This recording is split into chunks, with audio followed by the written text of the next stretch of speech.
Good morning, everybody. Happy Thanksgiving. Whoop, whoop.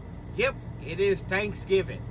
And I want to bring you 4 tips on staying sober through the holidays. Yeah, it's a trying time. So with that, let's get it cracking.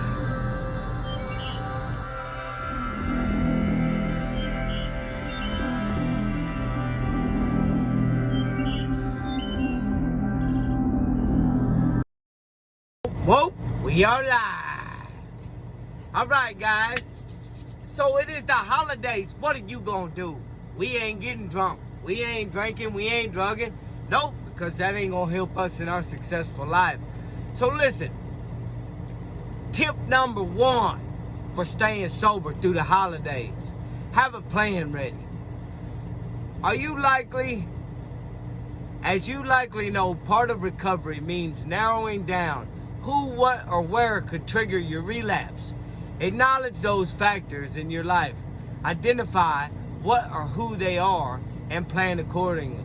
During this trying season, you need to protect your sobriety, and the best way to do just that is with a solid plan. This could be anything from going to a meeting before or after the event, bringing your sponsor with you to an event, bring your own car.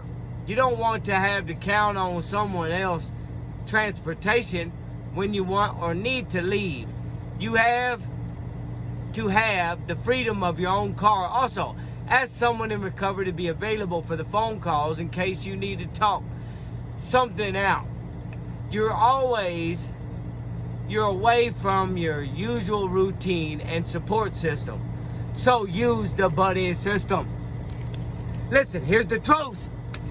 The truth is, most of our family drink and drug. Okay, cool. We need a support system. We need to call our sponsor. We need to be able to leave an instance.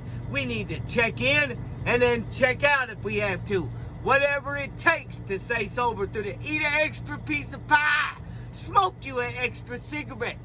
Whatever it takes to not have to use or to drink. That's what the object is. So, let's go on with tip number 2. So this is tip number 2, straight from Google's mouth itself. You know what I'm saying? It's like asking Siri something. She gonna let you know. You know what I mean?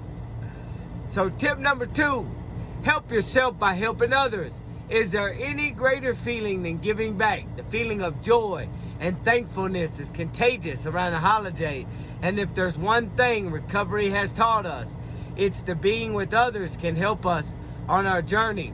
Reach out to a local shelter or soup kitchen to see if they need some help around the holidays. Have loved one or neighbor who can get around easily. Offer to help decorate for the holidays. Watch festive movie with them. You'll be amazed at how much giving back can support your recovery. It'll sustain your strength and courage. So basically, if you have nothing to do, nowhere to go, people not to hang out with, instead of sitting there in the alcoholic addict's worst enemy, our own head, what we're saying is, go out and help somebody else. Give yourself to someone else to make a change in someone else's life. If we do this, it keeps our mind centered and focused on recovery and things of that nature. If we don't, and we stay wrapped up in ourselves, we will end up in the drinking, drugging misery. Yep. Tip number 3. Yep. Says, we all have close family members. The cousin who loves to integrate you about rehab. The aunt who doesn't understand what no alcohol means as she tries to hand you a glass of wine. The uncle who pleasures everyone to drink. Here's a secret not everyone knows.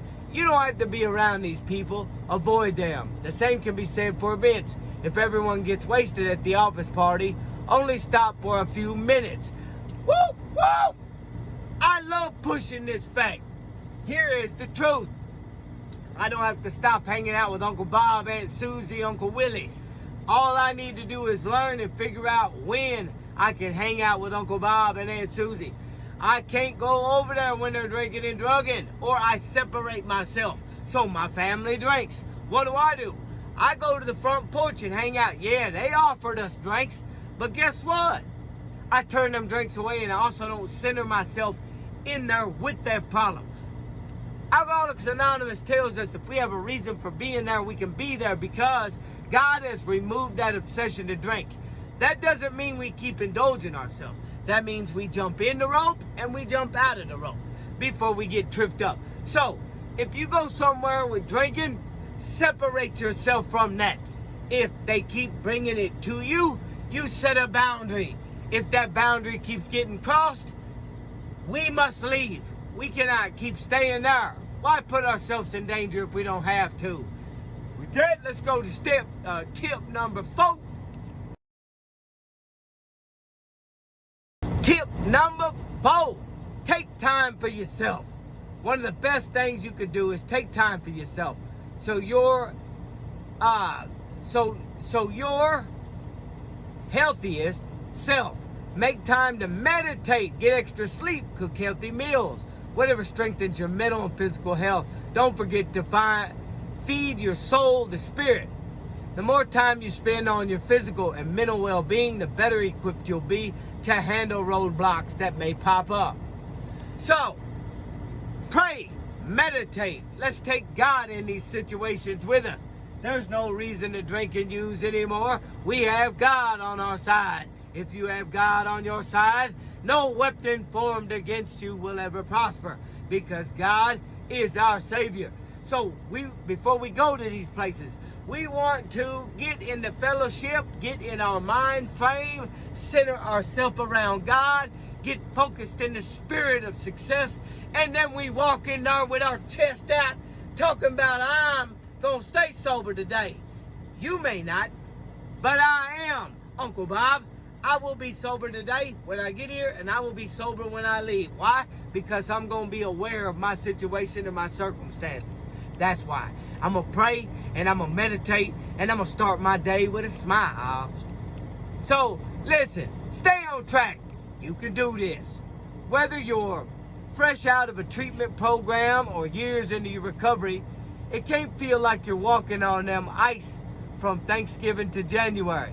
Just remember that the holidays really mean a chance to share, heal, rebuild bonds with your families. Stay focused on positive, stay committed, and be honest with yourself and your loved ones. Hey, you know what?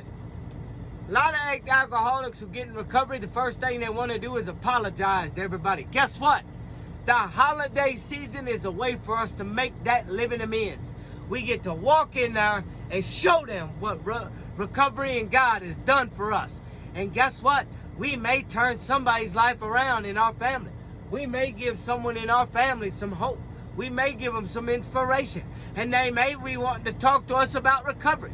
Every time someone talks about alcohol and drugs, I counter that with some sobriety tips, with some ways on how to get clean and sober, and why I got clean and sober, and how I done it. And if they like it, then they come on with it. If they don't, then we move away from each other.